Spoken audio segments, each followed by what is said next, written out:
I'm Kristen Oakes-White. Thank you for joining us for This Week in Louisiana Agriculture, the only TV show bringing Louisiana farmers and consumers together every week. My partner Avery Davidson is on assignment this week. Well, the topic of trade has made a lot of headlines this year, and in the past 2 weeks especially.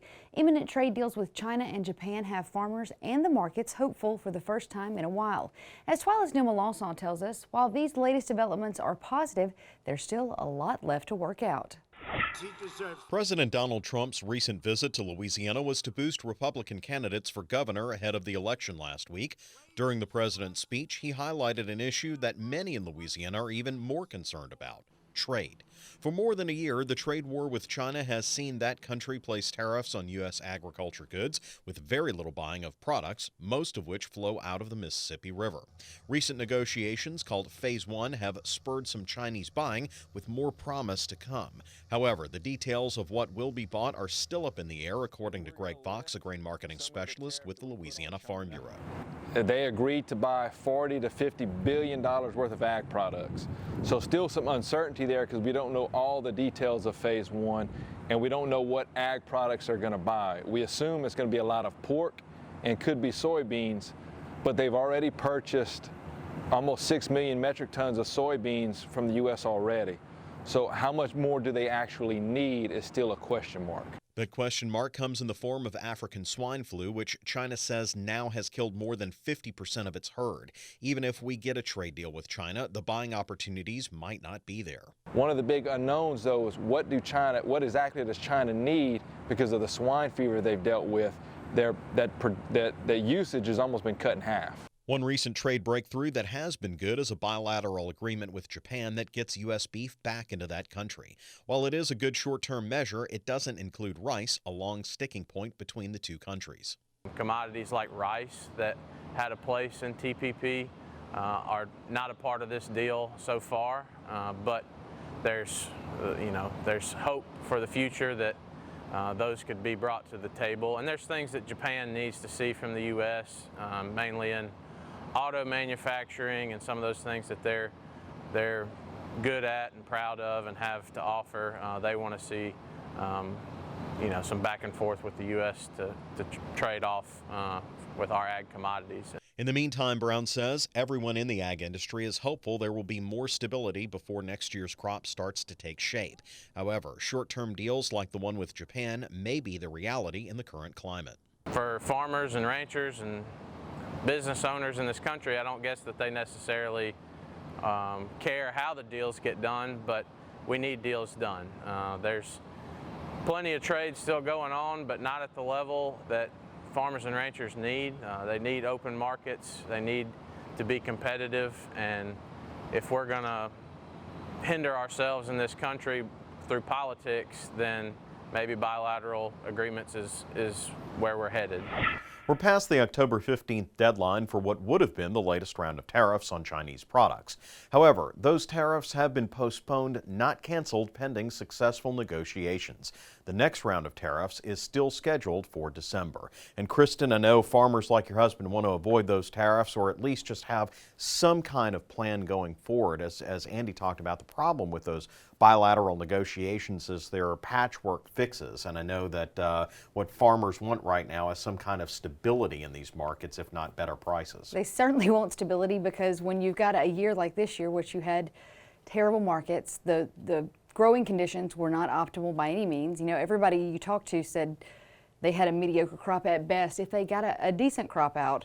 And I think that if you can just get some stability, like you said, in the markets, that would offer them something to lean back on. Because when you have a year like this year, it was just kind of like Murphy's Law. Everything that could go wrong did go wrong. Right, and I know that volatility is so bad, not just for right now, but when they go to get loans. You know, banks don't know where to put all those numbers because the markets are shifting so far and so fast that it's just not good for that. It's very true. And then you have, I know Landon and them, at least this year, had half of a crop left over from last year to sell. Right. And so when you've got, just not a good year for prices this year. Indeed. So hopefully things get better. I hope they get better for Landon. I know, and for all farmers across the state, thank you so much for keeping us up to date on this important topic, Nilma Lawson. Well, last December, the U.S. Congress passed the 2018 Farm Bill. In general, Louisiana farmers and ranchers agree that the bill is good for commodities grown here in the Bayou State. This new version of the bill is more evolutionary than revolutionary. That's how LSU Ag Center economist Michael Diliberto explains it. Over the next few weeks, he will be traveling the state hosting Farm Bill informational meetings. He says these meetings are important for producers to make good decisions regarding ARC and PLC during this off-season. We felt that in conjunction with the folks at Farm Bureau, the Louisiana Cotton and Grain Association, the folks at FSA and the Ad Center, the county agents, the regional directors, this would be a good time to target the majority of row crop producers of those covered commodities post-harvest so that they can have the information, they can look at these decision tools that we're developing, they can evaluate it, they can develop their own price forecast, their own yield expectations, so they can model how these programs are going to work for the crops that they produce, for the base acres that they have on their farms in their area. And we're providing an opportunity, being in different regions at multiple times over the span of the next 2 weeks, so they can come listen to the presentations, but also have access to the decision tools, but also ask us questions that maybe would be a little bit more detailed than what the general audience would probably be interested in. The Farm Bill info meetings will take place on Tuesday, October 22nd in Oak Grove from 8 to 11 a.m. and in Winsboro later that day from 4 to 7 p.m. The following day, October 23rd, there will be a meeting in Mansoura from 8 to 11 in the morning. The following week, meetings will happen in Rayville on Tuesday morning from 8 to 11 a.m., then in Bossier City from 4 to 7 p.m. On Wednesday, October 30th, there will be a meeting south of Alexandria from 4 to 7 p.m. The final meeting will be held on Thursday, October 31st from 8 to 11 a.m. in Crowley. To learn more about these meetings and which one is best for you, head over to our website at twilatv.org. Last week, the Louisiana Department of Ag and Forestry filed its official rules and regulations with the state's registrar's office for industrial hemp. The plan comes after federal and state laws cleared the way for the product to be grown. The 2018 Farm Bill removed hemp from the list of controlled substances and provided a path for industrial production. In addition, Act 164 of the state legislature was passed this year, which approved hemp pending these rules that were just submitted. Commissioner of Agriculture and Forestry Dr. Mike Strain said he will be working with state officials and educational bodies to not only see the regulations go into effect, but provide farmers an opportunity to learn how to grow the crop. We'll have very soon, and we hope to have that by the hearing next week, a copy of the application that will be made available for farmers that wish to participate in growing hemp, because under federal and state law, they must be licensed by us. And then once they are licensed, then the principal operator, one person, principal operator of that farm, will have to have a background check done by state police to make sure they do not have any drug-related criminal felonies within 10 years. If that's the case, then they will get the green light to go forward. We are going to publish a list of vendors that sell seeds for the general knowledge of the farmers. They can look up, say, look, where can I buy seeds? Well, we have a list. A complete list of hemp regulations can be found online. Visit our website at twilatv.org and we'll link you to it. The Natural Resources Conservation Service has been helping farmers and landowners across the country for more than 80 years. This arm of the USDA helps pay for improvements to the land, which could save the farmer money. As TWILA's Avery Davidson shows us, in Allen Parish, working with NRCS is helping one farmer pass his land from the third to the fourth generation. Water flows from a well on Eric Uncle's rice farm in Allen Parish. He's flooding this field using groundwater from the Chico Aquifer. However, soon he'll be using surface water from this canal dug nearly 100 years ago. A partnership between the Natural Resources Conservation Service, Ducks Unlimited, the USA Rice Federation, and the local soil and water conservation districts is making that change easier. I would not be farming today, not at these levels or nothing, if it wasn't for the partnership I have with NRCS, the EQIP program, the RCPP. And Ducks Unlimited has come on board as a great partner in this with USA Rice for the surface water. Uncle says he already has about 50 pipe drops and 3 miles of underground irrigation in place with the help of the NRCS. Now, part of the plan is to put in a pump from this canal to replace or supplement his wells. It's going to create a tailwater system, which the canal can supplement it in dry times, and it will be able to recycle some of the water coming off the crawfish back onto the rice. You're getting a lot more use from your water that you're putting on the surface. What Eric's doing is exactly what we're going for with the new RCPP, the Gulf Coast Water and Wildlife. There's two parts to it. The equip part is going from groundwater to surface water where opportunities are possible. You know, try and decrease pressure on the aquifers. All winter long, you want all the ducks and all the geese you can get on the farm because they'll clean up a lot of problems. The best thing we can do is come up with an overall conservation plan and lay out what you need to do on your farm and help you. These growers, you know, they really do care about this land and the stewardship aspect of it. You know, to produce a high quality product that consumers can use and trust.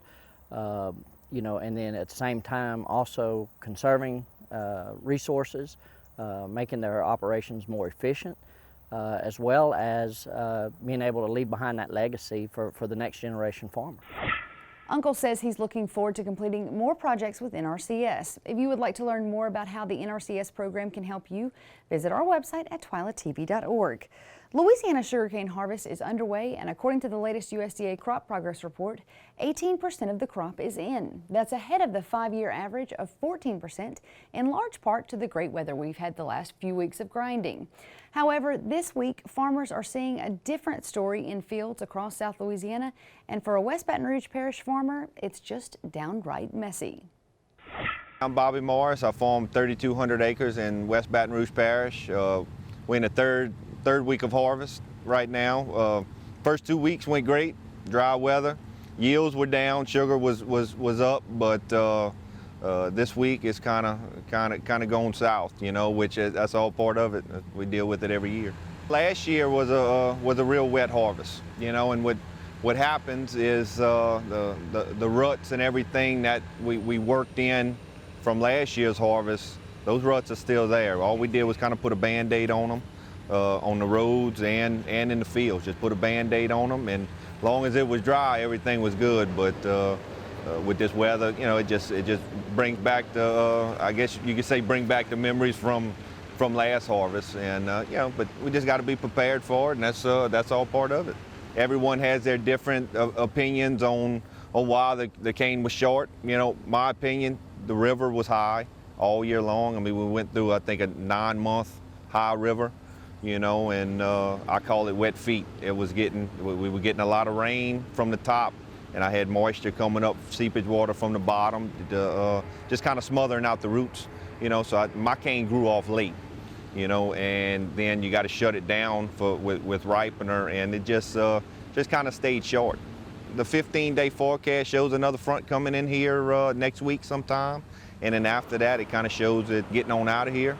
But we kind of go day to day and prepare, try to get in your good spots right now, kind of save your bad spots. And the thing is that they always say, get all your bad stuff out before Thanksgiving, because after Thanksgiving, it all goes downhill as far as weather concerned, you know. So hopefully we have those dry spells within that time frame.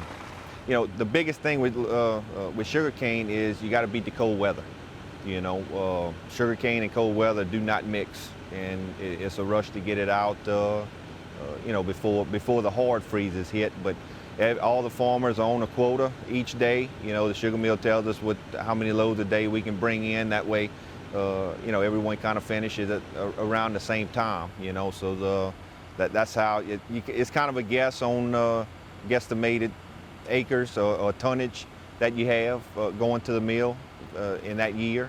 So you know, but everything, you know, nine days of, right now it's going to be 9 days of nothing but water and mud, you know. But like I said, that's all part of it. All my cane goes to Alma in Lakeland, and I think they doing anywhere from 15 to 17,000 tons last I heard. You know, and what they do, they divide that through their, I guess, 50 farmers that go there. And each farmer, you know, I'll haul a little bit more than the farmer that has a little bit less acres than me. And the same percentage of your crop is hauled each day, I guess you could say. Now, while Carl was out shooting that story this morning, he got some really great drone footage of the mess Bobby Morris's fields are becoming, and we shared more of that on our Facebook and Instagram pages. We'll post links to those on our website at twilatv.org. Well, we have a new episode of our Louisiana Farm Life podcast live now on Apple Podcasts, Spotify, and Google Play. It features Galen Iverstein, a first-generation farmer from Baton Rouge who decided to become a farmer as he was finishing up his degree in political science at LSU. Here's a short clip where he explains what it was about agriculture that was so attractive to him. I couldn't find anything that really spoke to me, and I wanted to parlay into a career and that was kind of what led me to agriculture. Is in my junior year I was like, what do I want to do? And it came down to, I want to produce something.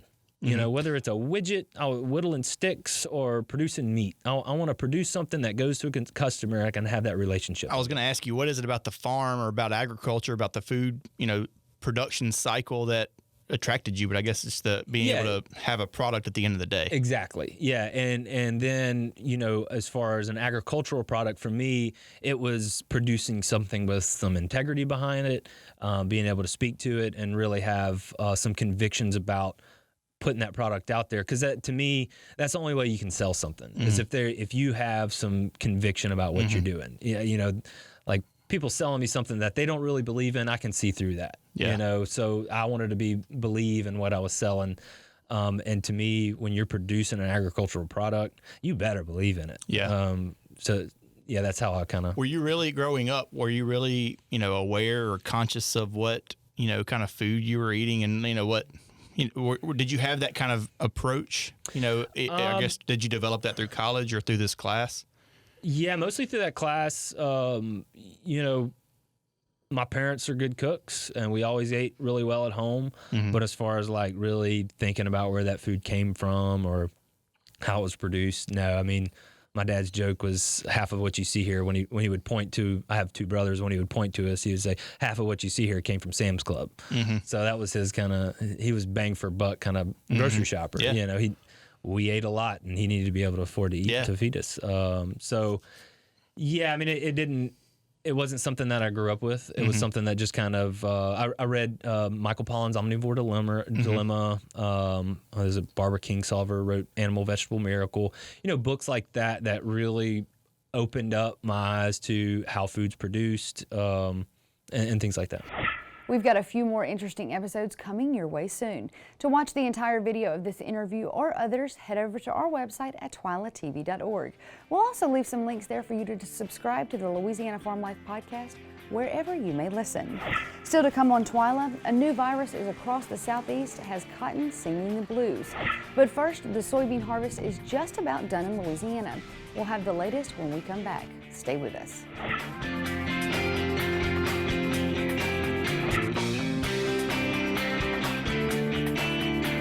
Hot, dry weather has allowed Louisiana farmers to quickly harvest this year's soybean crop. Like many farm commodities across Louisiana, growing conditions were tough, but as TWILA's Craig Gautreaux shows us, yields for soybeans have surprised many. Ideal harvest conditions are allowing Louisiana farmers to make quick work of this year's soybean crop. Many beans were planted late because of a wet spring, and late planted beans do not yield as well. We're not going to hit any home runs or break any records, I don't think. Could have been a whole lot worse with all that extremely wet weather early, and then we had another flooding event when the beans were trying to mature, and we lost some beans due to the flooding. Late planted beans yield lower because they are subjected to the higher temperatures of summer and more insect and disease pressure during periods when the soybeans are more vulnerable. Some growers had to wait until July to plant because of soggy conditions. Once you get past June, the yields go down anyway, even in a good year. On some of those late planted beans, they're seeing more pest problems as well. Acreage is down significantly this year. Louisiana typically has between 1.2 and 1.4 million acres of soybeans. This year's crop is expected to be approximately 1 million acres, a decrease of more than 20%. Prices are also much lower.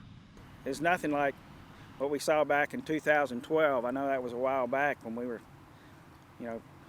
$14, $15 a bushel beans. We're way off of that. Last I checked, we weren't even at $9. A trade spat between China and the U.S. is blamed for the depressed prices. China was the #1 export market for U.S. soybeans, but they have dramatically reduced their purchases of U.S.-grown beans. With the LSU Ag Center, this is Craig Gautreaux reporting. Now, Louisiana producers are expected to average in the mid to upper 40 bushel range this year, or about 2 to 5 bushels per acre less than last year. Teams of researchers throughout the Cotton Belt are working to learn more about a new disease that has gained a lot of attention. Researchers identified and confirmed cotton leaf roll dwarf virus 2 years ago, but now they think that it was possibly in fields a year or two before that. Cotton leaf roll dwarf virus, a well-known problem in Brazil, is also called cotton blue disease and was confirmed in a southern Alabama cotton field in 2017. The virus showed up again last year here in Louisiana, as well as 6 other southeastern states. Jenny Kobernick, a cotton breeder at Auburn University, says the virus is transmitted by cotton aphids and it was controlled in Brazil through a discovery of a couple of cotton lines with resistance to the disease. No resistance has been found among the 20 most popular lines grown here in the U.S. Although it will take time for cotton breeders to screen the germplasm for possible resistance to begin working with, researchers in other disciplines are also working on management areas related to the virus, including and recognizing the symptoms. Still to come on TWILA, we'll take a look at the election results from last week and how they affect us going forward. Plus, farmers in the Northwest band together to help a neighbor in need. Stay with us.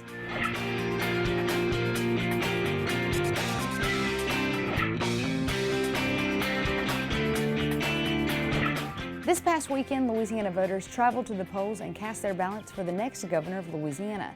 Governor John Bel Edwards received 47% of the vote, followed by Baton Rouge businessman Eddie Rispone at 27%, and Congressman Ralph Abraham finished out at 24%.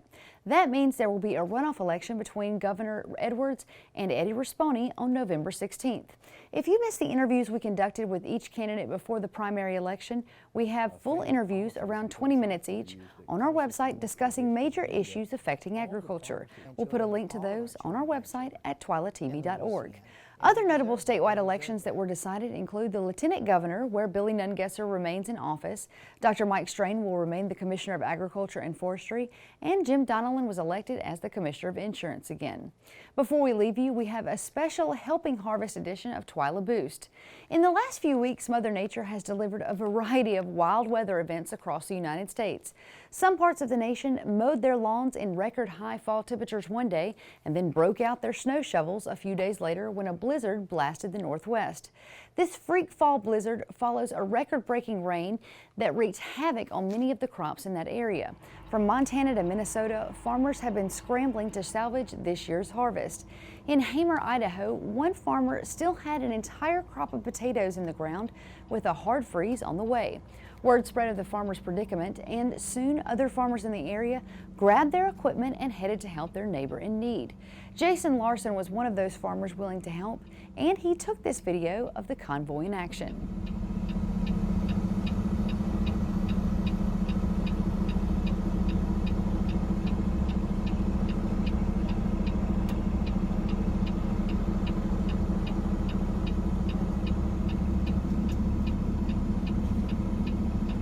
Thankfully, the group managed to get the entire crop harvested by 8 p.m., and it was a good thing since temperatures hit 12 degrees later that night. That does it for this edition of TWILA. Be sure to join us next week when we'll show you how Louisiana farms are finding their way into local schools at the Farm to School Conference in Baton Rouge. Until then, you can watch all of our stories online at twilatv.org, and be sure to like us on Facebook, follow us on Twitter and Instagram. For all of us here at TWILA, thanks for joining us. We hope to see you again right here next week.